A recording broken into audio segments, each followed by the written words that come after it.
This is a message to the striking oil workers in Kazakhstan and their supporters in Kazakhstan and internationally. I've listened with horror over the past day to the information that has emerged from Kazakhstan about the actions of the state forces in Zhanaozen. It's clear that despite the attempts of the regime to cover up the information and to stop the information getting out, it's very, very clear to me that what has happened is an absolute massacre of peaceful protesters. I've heard that up to 70 people or more have been killed and perhaps 500 people have been injured. And completely contrary to what the regime has tried to claim, this is not about criminal elements. Instead, it's about a brutal repression by the regime against peaceful protesters because they're scared about those protesters.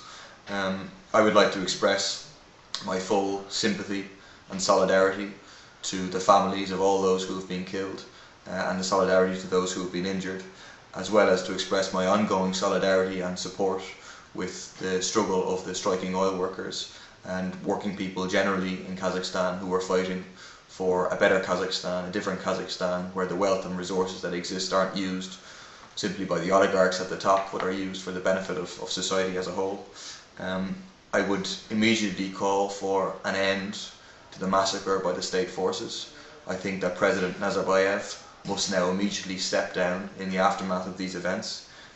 Troops must be immediately withdrawn from Zhanaozen, and a genuinely independent inquiry, not an inquiry carried out by the regime that has carried out this massacre, but an inquiry carried out by representatives of working people from Kazakhstan and internationally, must now be set up to investigate these events, and those responsible must be brought to justice.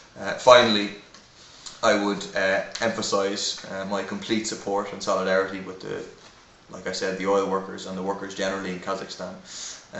I will do everything in my power to assist your struggle.